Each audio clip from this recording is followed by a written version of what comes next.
As we await an official decision from the SEC on a potential approval of a Bitcoin ETF, our next guest says it's, quote, inevitable, and the time is here. Jay Clayton joins us, former SEC Chair, CNBC contributors here at Post 9. Jay, it's great to see you. Thanks for coming in. Nice to see you. So yesterday's news is what everybody's chatting about. I don't even know if it's fair to ask you what you think happened. Well, look, there was a compromise, obviously. And the question when something like this happens, and this isn't the only place or the only time it's happened, but immediate, what happened? You deal with it. You get operationally back where you were. It's clear the SEC is operationally back on board, right? And let me just address your question. I don't think that this should in any way affect whatever their time frame was for dealing with these ETF applications. Right? Because, well, there is some concern that they would push back any approval, if in fact approval was in the offing. Whatever the path is, I don't think it should change because they're clearly operationally back where they were. They've addressed this for the moment, and any good business, that's what you do. You address it, and you get operations back in order. That's the first thing you do. Which hasn't been done yet necessarily, right? No, I don't think there's a continuing compromise of the SEC's Twitter account. Now, what you're going to is remediation, and what do you do after you've gotten a handle on this? You get the facts. How did it happen? You communicate with your constituencies, and then you harden your processes so that it doesn't happen again. And that's now the phase that we're in from an SEC operation. Don't you think there are some ironies here with this happening? The fight with Elon Musk, for instance, about tweeting material information, the fact that Gary Gensler has been hard on cybersecurity risks, that he's tweeted about multi-factor authentication. How much of a black eye is this for the SEC? Well, let's put it this way. I think it demonstrates that everybody needs better cyber hygiene and constant cyber hygiene. And yes, let's not bury that. Is there irony here? Are control systems part of the SEC's purview? Sure. Is market manipulation something that the SEC enforces and deals with? And are both of those at issue here? Yes. Which is why I go back to what do? You communicate with your constituencies and tell them what you're doing to address those things. We're talking about what's going on at Boeing. I expect the CEO of Boeing will do a very good job communicating with shareholders and stakeholders.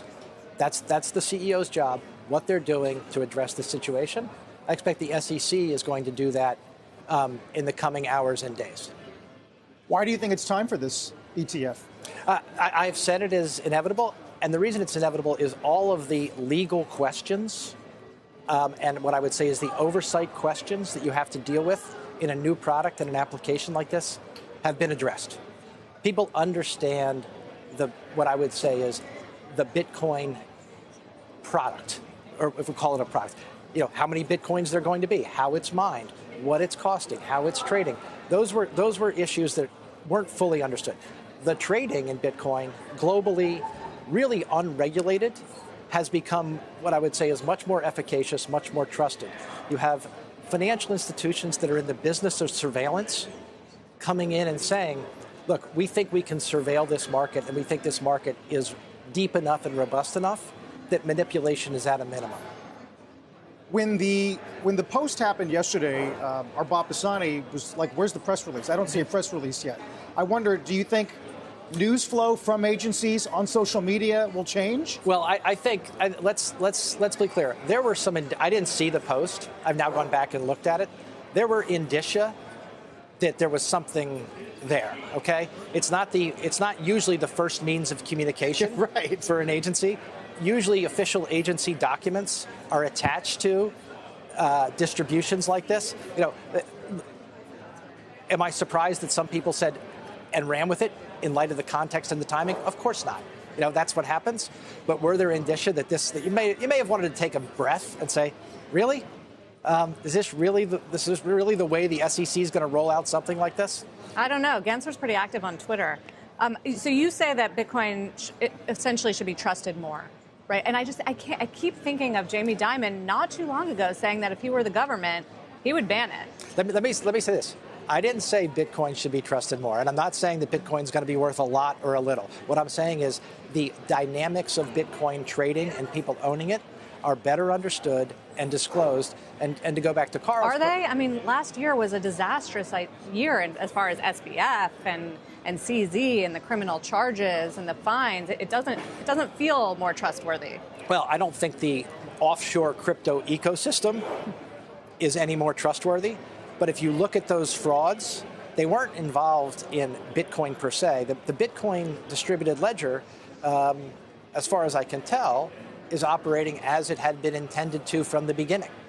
So, but have people taken advantage of that and the euphoria, particularly offshore and unregulated places, to do really terrible stuff? Yes, they have. I think one of the things that's happening here is you're bringing Bitcoin, but also digital assets, into the regulated ecosystem. Finally, you don't think, if the SEC is about investor protection, and this one happened to hit at home, but you don't think the communication to the investor community about relying on social media information will change? It should, okay? We're all evolving. People want to slow down communications. They want to regulate platforms. History tells us speed wins, okay? So you got to accept speed and do what you can with it to make sure that it's more reliable, make sure that it's more trustworthy. Yeah. We're not, look, we trade here in microseconds, right? Right. I was actually just listening to Lynn Martin. Yeah. Speak to all those interns. Wonderful to see. You know what she said? Learn from your mistakes.